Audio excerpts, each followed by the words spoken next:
अस्सलाम वालेकुम रहमतुल्लाह। माय नेम इज़ मोहम्मद हारून। बेटे जैसे कि हमने स्टार्ट किया हुआ था फाइलम अकाइनोडर्मेटा और लास्ट लेक्चर के अंदर हमने जनरल फ़ीचर हमने डिस्कस कर लिए थे कुछ। आज नेक्स्ट लेक्चर के अंदर हम मज़ीद जो फ़ीचर्स हैं अकाइनोडर्म्स के उनको हम कंप्लीट करेंगे और साथ साथ थर्ड लेक्चर भी हमारा इस पर होगा। कुछ करैक्टरिस्टिक और भी हमने साथ डिस्कस करनी है और कुछ एग्जांपल्स हैं उनको हम साथ कवर करेंगे। तो स्टार्ट करते हैं। आज का लेक्चर है जनरल करैक्टरिस्टिक ऑफ अकाइनोडर्म। तो पहली जो हमारे पास करैक्टरिस्टिक है जिसको आज हम डिस्कस करने लगे हैं वो है वाटर वेस्कुलर सिस्टम। ये बहुत इंपॉर्टेंट शॉर्ट क्वेश्चन भी है, ये बात याद रखनी। ये बहुत इंपॉर्टेंट बेटा ये शॉर्ट क्वेश्चन है, इसको आपने नोट करना है। क्लियर? थोड़ा सा इस करैक्टरिस्टिक के बारे में आपको इन्फॉर्मेशन देता चलूँ कि अकाइनोडर्म का अगर कोई आपसे फ़ीचर पूछे कि उसकी आप आइडेंटिफिकेशन कैसे कर सकते हैं या कोई यूनिक फ़ीचर जो सिर्फ अकाइनोडर्म का हो और किसी के अंदर मौजूद ना हो, तो वो है बेसिकली वाटर वेस्कुलर सिस्टम जो सिर्फ और सिर्फ अकाइनोडर्म में मौजूद होता है। इसको कंफ्यूज नहीं करना। एक और होता है हमारे पास सिस्टम जिसको हम वाटर कैनाल सिस्टम कहते हैं, वो पोरीफेरन्स के अंदर मौजूद होता है। ये यूनिक फीचर है इकाइनोडर्म का कि उनके अंदर वाटर वेस्कुलर सिस्टम मौजूद होता है। और ये याद रखना, आपके बोर्ड का ये शॉर्ट क्वेश्चन भी है, what is water vascular system. अब वाटर वेस्कुलर सिस्टम बेसिकली है क्या, ज़रा इसको हम डिटेल से डिस्कस करते हैं। ये एक ऐसा सिस्टम है, डेफिनेशन है, जिसके अंदर ट्यूब्स होती हैं और कुछ स्पेसेस होती हैं, खोखली नालियों का अंदर खाली जगह होती है, उसका एक निज़ाम है जो क्या करता है, जिसमें क्या होता है वाटर सर्कुलेट करता है through this channels. In channel में क्या करेगा, पानी बहता रहेगा। ठीक है, यानी ये नालियों का कुछ निज़ाम है अकाइनोडर्म के अंदर, ठीक, जिनके अंदर पानी जो है वो फ्लो करता रहेगा। यहाँ पर मैंने एक स्ट्रक्चर बनाई हुई है हमारे पास स्टार फिश की। स्टार फिश का साइंटिफिक नेम आपको याद होना चाहिए, एस्टियास, हम रॉबिन भी कहते हैं इसे, एस्टियास रॉबिन्स। क्लियर? तो ये इसका साइंटिफिक नेम होता है, वो आपको याद होना चाहिए। तो मैंने यहाँ पर एक स्टार फिश ड्रा की हुई है। स्टार फिश के शॉर्ट आर्म होते हैं, ये हमने लास्ट लेक्चर के अंदर डिस्कस किया। 5 आर्म्स होते हैं इनके। पेंटामेरस जो है वो रेडियल सिमेट्री होती है। अब इसके अंदर आपको ये ग्रीन कलर में ये पूरा नालियों का निज़ाम नज़र आ रहा है। एक आपको यहाँ पर एक रिंग की तरह की जो है वो एक कैनाल नज़र आ रही है, इसको हम क्या कहते हैं बेटा, रिंग कैनाल। और इस कैनाल से आगे जो है हर एक बाजू के अंदर एक और जो है रॉड की तरह की कैनाल से निकल रही हैं, जो हर एक बाजू में एक जा रही है, उसको हम क्या कहते हैं बेटा, रेडियल कैनाल्स कहते हैं। ठीक है, तो ये मैंने कहा है ना डेफिनेशन के अंदर है कि ये नालियों का या ट्यूब्स का नेटवर्क है। ठीक, पहले तो एक रिंग लाइक ट्यूब है जो सेंटर में मौजूद होती है, जिसको हम रिंग कैनाल कहते हैं, और कुछ उससे रॉड की तरह की जो ट्यूब्स हैं वो निकल रही होती है, जिनको हम क्या कह रहे होते हैं बेटा, रेडियल कैनाल्स कह रहे होते हैं। ये ओवरऑल हमारे पास क्या है बेटा, वाटर वेस्कुलर सिस्टम है। अब उसके बाद ये जो रेडियल कैनाल्स हैं, रेडियल कैनाल्स के ऊपर कुछ इस तरह के उभार होते हैं, जिनको हम क्या कहते हैं बेटा, ट्यूब फीड्स कहते हैं। क्लियर हो गया? तो ये ओवरऑल हमारे पास एक वाटर वेस्कुलर सिस्टम है। अब उसके बाद नेक्स्ट डायग्राम के अंदर मैंने क्या किया हुआ है कि इसी वाटर वेस्कुलर सिस्टम को बाहर ड्रॉ किया हुआ है। तो यहाँ पर आपको ये रिंग की तरह की ये ट्यूब नज़र आ रही है, ठीक, जिसको रिंग कैनाल कहते हैं। और रिंग कैनाल से आगे ये रॉड की तरह की और कैनाल से निकल रही हैं, और हर बाजू के अंदर एक कैनाल जा रही होती है, इसको हम क्या कह रहे होते हैं बेटा, रेडियल कैनाल्स। और हर कैनाल के ऊपर इस तरह के उभार होते हैं। ठीक है, हर कैनाल के ये जो नाली निकल रही है इसको हम कहते हैं ट्रांसवर्स कैनाल्स। ट्रांसवर्स कैनाल हम उसे कहते हैं। क्लियर? और ट्रांसफर कैनाल के ऊपर जो है ये स्ट्रक्चर्स आपको नज़र आ रही हैं, इनको हम क्या कहते हैं बेटा, ट्यूब फीड्स कहते हैं। यहाँ पर ये ट्यूब फीड मौजूद होते हैं। ये ओवरऑल आप ऐसा समझ लें कि ये हमारे पास वाटर कैनाल सिस्टम है। क्लियर? अब मैंने एक ट्यूब फीड को यहाँ ड्रॉ किया हुआ है। क्लियर?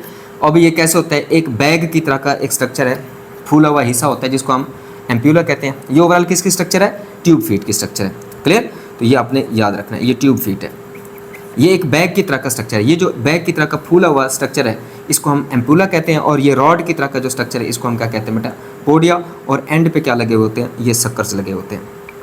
तो ये ओवरऑल हमारे पास ये स्ट्रक्चर थी जिसको हमने काफ़ी डिटेल से डिस्कस किया कि वाटर कैनाल सिस्टम ऐसे कैसे होता है। हमारी बुक के अंदर तो सिर्फ बुक की लाइन्स यही कह रही हैं कि ये ट्यूब्स और स्पेसेस का सिस्टम है जो माउथ के अराउंड और इसके अलावा पूरे आर्म के अंदर मौजूद होता है, ये बॉडी के अंदर मौजूद होता है। ठीक है, अब इसका काम क्या है, थोड़ा सा ये समझेंगे ना तो हमें पता चलेगा कि वाटर वेस्कुलर सिस्टम का काम क्या है। बेटा वाटर वेस्कुलर सिस्टम का जो बेसिकली काम होता है वो है, एक तो लोकोमोशन, हरकत में हेल्प करता है। इसके अलावा कैप्चरिंग ऑफ फूड, फूड को कैप्चर करने के लिहाज से, फूड को ट्रांसपोर्ट करने के लिहाज से, रेस्पिरेशन के लिए ये पूरा निज़ाम इस्तेमाल होता है। तो आप देख रहे हैं कि जो मेजर फंक्शन है अकाइनोडर्म के अंदर वो कौन परफॉर्म कर रहा है बेटा, वाटर वेस्कुलर सिस्टम। एक तो हरकत उनके अंदर लाता है, दूसरा कैप्चरिंग ऑफ फूड, फूड को कैप्चर करने का काम भी यही वाटर वेस्कुलर सिस्टम करवाता है। ट्रांसपोर्टेशन ऑफ फूड, खुराक को पूरे जिस्म के अंदर ट्रांसपोर्ट करने का काम भी यही निज़ाम कराएगा। और रेस्पिरेशन सांस लेने का यानी कि गैसेस एक्सचेंज का प्रोसेस भी इसी के ज़रिए होता है। क्लियर। अब ज़रा देखते हैं कि ये कैसे होगा, ये प्रोसेस कैसे होगा। बेटा वाटर वेस्कुलर सिस्टम के अंदर क्या एंटर होता है, यहाँ पर वाटर एंटर होता है, पानी जो है ये अकाइनोडर्म की बॉडी के अंदर एंटर होगा। ये जो आपको ये ट्यूब नज़र आ रही है, ठीक है, ये सीव लाइक प्लेट यानी कि जाली की तरह की एक प्लेट जो बाहर आपको नज़र आ रही है, इसको हम क्या कहते हैं, मैड्रीपोराइड कहते हैं। तो पहले तो आप ये समझे ना कि मैड्रीपोराइड की पोजीशन क्या होती है। ये हमारे पास एक, आप ऐसे समझ लें, ये हमारे पास स्टार फिश है। स्टार फिश की ये जो सरफेस होती है इसको हम क्या कहते हैं, डॉर्सल सरफेस, और जो टुवर्ड द अर्थ होती है, ज़मीन की तरफ होती है, उस सरफेस को हम क्या कहते हैं, वेंट्रल सरफेस। वेंट्रल सरफेस वाली साइड पे माउथ मौजूद होता है, सिंगल ओपनिंग वहाँ पर मौजूद होती है। तो ये ऑब्जेक्टिव के लिए याद रखना है कि माउथ किस साइड पे मौजूद होता है, वेंट्रल साइड पे, और वो साइड जहाँ पर माउथ मौजूद हो उसको हम कहते हैं ओरल साइड है वो, ठीक है। ओरल सरफेस भी कहते हैं, ओरल साइड भी कहते हैं। तो वेंट्रल साइड का दूसरा नाम हो गया ओरल साइड। और दूसरी साइड जो उसके अपोजिट है, डॉर्सल साइड, इधर एक तो एनस है, ठीक है, एनस वाली जो साइड होती है उसको क्या कहा जाता है, एबोरल साइड, ठीक है। तो ये जैसे पानी के अंदर अगर स्टार फिश मूव कर रही है ना, तो उसका माउथ डाउनवर्ड होता है और उसके एनस लाइक ओपनिंग ऊपर होती है, बॉडी की ऊपर सरफेस, ऊपर वाली सरफेस पे, डॉर्सल सरफेस में मौजूद होती है। क्लियर, जिसको हम क्या कहते हैं, एबोरल सरफेस कहते हैं। अब एनस के अलावा दूसरी जो वहाँ पर और दूसरा जो होल है, दूसरी जो सीव लाइक प्लेट मौजूद है जिसके ज़रिए पानी एंटर होगा, उसको हम क्या कहेंगे, मैड्रीपोराइड कहेंगे।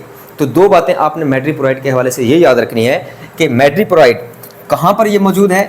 मैड्रीपोराइड आपको एक तो एबोरल सरफेस पर नज़र आएगा, एबोरल, या इसकी जगह पे हम ये लिख सकते हैं कि ये डॉर्सल साइड पे मौजूद होता है।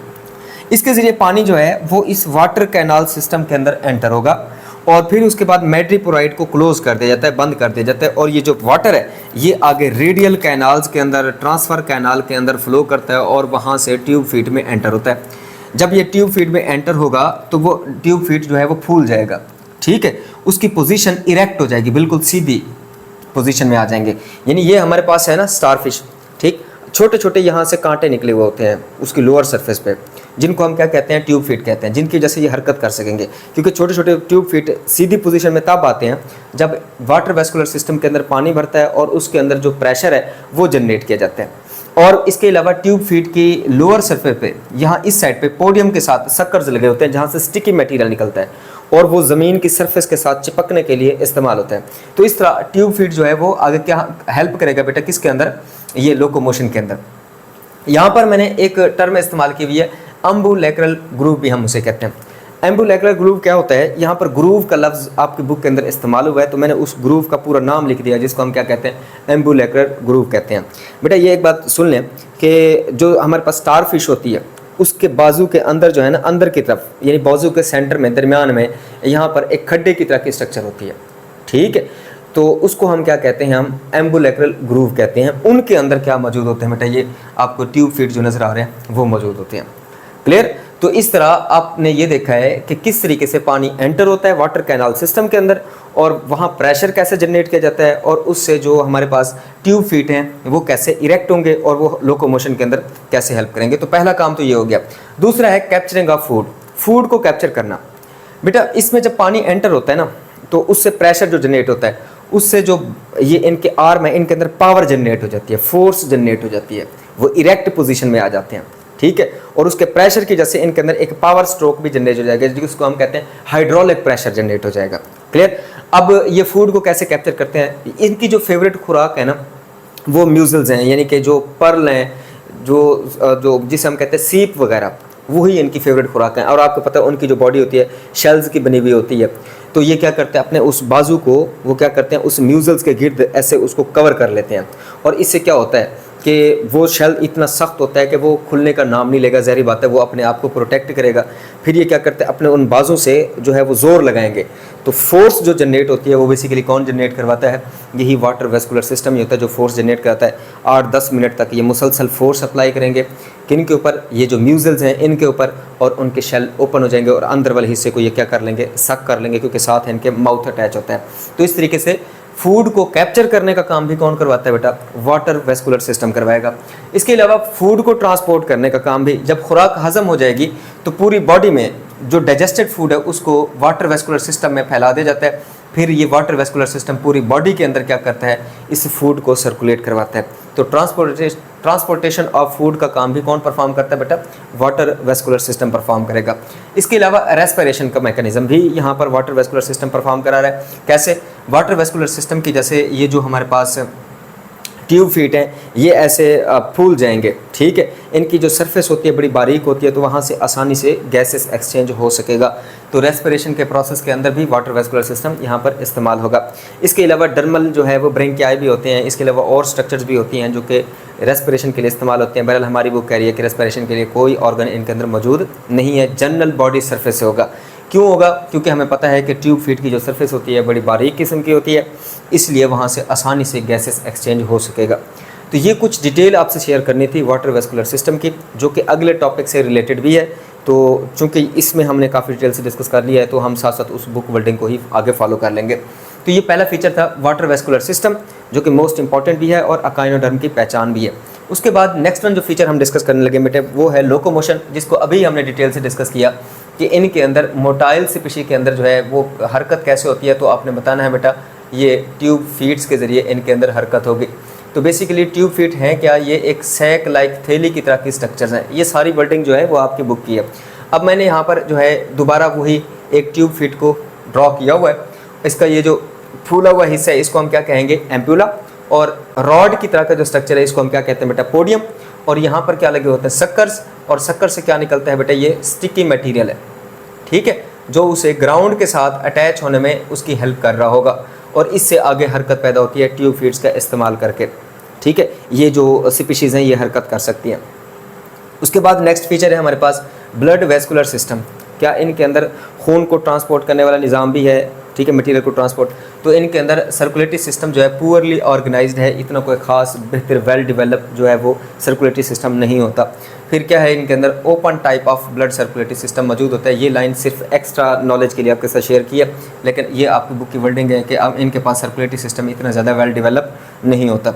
उसके बाद रेस्पिरेशन कैसे होती है, नो स्पेशलाइज्ड रेस्पिरेटरी सिस्टम, इनके पास कोई ख़ास या वाज़े रेस्पिरेटरी सिस्टम मौजूद नहीं है। लेकिन मैंने आपको ये अभी समझाया है कि जो ट्यूब फीट्स होती हैं, ट्यूब फीट्स, इनकी जो सरफेस होती है ये बहुत बारीक होती है, इसके ज़रिए भी गैसेस एक्सचेंज कर सकते हैं, या डर्मल ब्रेकियाई हम उन्हें कहते हैं, इनके ज़रिए भी ये क्या करते हैं, अपने गैसेस एक्सचेंज में ये हेल्प करते हैं, डर्मल ब्रेकियाई भी। तो इस तरह रेस्पिरेशन, ये आपकी बुक की वर्डिंग है, ये चीज़ें जो है आपसे एक्स्ट्रा शेयर की गई हैं। उसके बाद नेक्स्ट जो फीचर है बेटा वो है एक्सक्रीशन का प्रोसेस। इनमें no specialised organ for excretion के लिए कोई ख़ास इनके पास ऑर्गन मौजूद नहीं है। ये भी आपने ऑब्जेक्टिव के लिए याद रखना है। ये बुक की वर्डिंग को सबसे ज़्यादा फॉलो किया करें। इसके अलावा जो बाकी इन्फॉर्मेशन, जो इंटरेस्टिंग इन्फॉर्मेशन आपसे शेयर की जाती है, सिर्फ उसको लर्न किया करें। तो इनके अंदर फिर एक्सक्रीशन कैसे होगी, जनरल बॉडी सरफेस से, ठीक है। तो एक्सक्रीशन यही है कि जो वेस्ट मटेरियल आएगा उसको ट्यूब फीड्स के ज़रिए नाइट्रोजिनस वेस्ट को वो क्या करते रहते हैं, बाहर निकालते रहते हैं। और इनमें जो वेस्ट मटेरियल कौन सा बनता है, नाइट्रोजिनस जो वेस्ट बनता है बेटा वो अमोनिया है। ज़ाहिर बात है पानी के अंदर रहने वाले जितने जानदार हैं वो क्या करेंगे बेटा, अमोनिया को as a toxic material release करेंगे या नाइट्रोजिनस वेस्ट के तौर पर रिलीज़ करेंगे। उसके बाद है डाइजेशन, कि इनके अंदर डाइजेशन कैसे होती है। हाँ अलबत्ता इनके अंदर डाइजेस्टिव सिस्टम जो है वो वेल डेवलप होता है, ठीक है। आपने देखा है एक्सक्रीशन, रेस्पिरेशन और ब्लड वेस्कुलर सिस्टम तीनों जो है पुअरली डेवलप है। No excretory organ, no respiratory organ और वेल डेवलप सर्कुलेटरी सिस्टम भी इनके अंदर एब्सेंट है, ठीक है। लेकिन ये जो डाइजेशन के लिए इनके पास वेल डेवलप्ड डाइजेस्टिव सिस्टम मौजूद होता है, जिसको हम क्या कहते हैं, कंप्लीट डाइजेस्टिव सिस्टम। कौन सा होता है कंप्लीट डाइजेस्टिव सिस्टम, जिसके पास माउथ भी हो, इसके अलावा एनस भी हो। माउथ से खुराक खाएंगे और एनस के ज़रिए जो अनडाइजेस्टिव फूड है उसको बाहर निकालेंगे। इसके अलावा इनके अंदर जो है वो सीके मौजूद होते हैं और डाइजेस्टिव ग्लैंड्स भी मौजूद होते हैं। अब ज़रा देखिए इनका डाइजेस्टिव सिस्टम कैसे होता है बेटा। जहाँ ये वाटर वेस्कुलर सिस्टम मौजूद है, इसके ऊपर ऐसे ही बिल्कुल रिंग की तरह का डाइजेस्टिव सिस्टम इनके ऊपर मौजूद होता है। लेकिन ज़ाहिर बात है हम जब ड्रॉ करेंगे तो वो कम्प्लेक्स डायग्राम बन जाएगी, हम ड्रॉ नहीं कर सकेंगे, इसलिए मैंने क्या किया हुआ है, अलग डाइजेस्टिव सिस्टम को यहाँ पर ड्रॉ किया हुआ है। बहरहाल ये वाटर वेस्कुलर सिस्टम के ऊपर मौजूद होता है। तो इनके पास भी सबसे पहले ओरल साइड पे इनके क्या मौजूद होता है बेटा, माउथ, जो कि ओरल साइड क्या होती है बेटा, वेंट्रल होती है। यहाँ आप ये बातें याद रखेंगे, पोजीशन आपको याद होनी चाहिए। इसके अलावा एनस जो है वो किस साइड पे होगा बेटा, एब ओरल साइड पे, क्लियर, और जिसे हम क्या कहते हैं, डॉर्सल सरफेस, ये इनकी डोर्सल साइड जो है वो एबोरल साइड कहलाती है, वहाँ पर ये एनस मौजूद होता है। अब यहाँ पर होगा क्या, सिंपल इनके अंदर डाइजेशन कैसे होगी, माउथ के ज़रिए ये क्या करेंगे, फूड को इनटेक करेंगे और वो खुराक किसके अंदर आएगी, डाइजेस्टिव सिस्टम के अंदर आएगी। डाइजेस्टिव सिस्टम से ये फिर खुराक जो है आगे ये क्या होगी, आगे ये पहले रिंग के अंदर आएगी, इस रिंग कैनाल के अंदर आएगी, फिर उसको आगे ट्रांसपोर्ट किया जाएगा किसके अंदर बेटा, ये जो हमारे पास रेडियली ये जो नाले निकल रही हैं, ठीक है, इनको हम क्या कहते हैं बेटा, सीके कहते हैं। तो ये हमारे पास क्या मौजूद है बेटा, सीके हैं। तो इनके अंदर खुराक आएगी और फिर उसके बाद खुराक को आगे डाइजेस्ट कैसे किया जाएगा, इन सीके के ऊपर छोटे छोटे ऐसे ग्लैंड्स मौजूद होते हैं, इन ग्लैंड से एंजाइम रिलीज़ किए जाते हैं और फिर उसके बाद जब खुराक डाइजेस्ट हो जाती है तो फिर उसको वाटर वेस्कुलर सिस्टम में डाला जाता है, डाइजेस्टेड फूड को पूरी बॉडी में ट्रांसपोर्ट किया जाए। एक बात आप लोगों ने ये याद रखनी है कि बेटा जब भी ये अपने फूड को इनटेक करेंगे तो ये दोनों ओपनिंग को बंद कर लेंगे, यानी कि काफ़ी देर तक खुराक को अपने जिस्म के अंदर रिटेन करते हैं। ऐसा नहीं है कि माउथ के ज़रिए खुराक एंटर हो और एनस के ज़रिए बाहर निकल जाए, ऐसा नहीं होता, बल्कि ये होता है कि इसको क्लोज़ कर लेते हैं दोनों ओपनिंग को, फिर ये खुराक जो है आगे डाइजेस्टिव सिस्टम में, फिर उसके बाद सीके में जाती है, डाइजेस्टिव ग्लैंड के ज़रिए उसको हज़म किया जाता है और फिर जब ये खुराक हज़म हो जाती है उस खुराक को फिर हज़म शुदा खुराक को किस में डाला जाता है, इस वाटर वेस्कुलर सिस्टम के अंदर उसको ऐड किया जाएगा। फिर ये वाटर वेस्कुलर सिस्टम ही पूरी बॉडी के अंदर क्या करता है, उस डाइजेस्टेड फूड को डिस्ट्रीब्यूट करता है। ठीक हो गया। तो अनडाइजेस्टेड फूड जो बाकी बचेगी उसको ये एनस के जरिए क्या करेंगे बेटा, बाहर निकालेंगे। तो ये सिंपल प्रोसेस होता है हमारे पास डाइजेशन का इकानोडर्म के अंदर।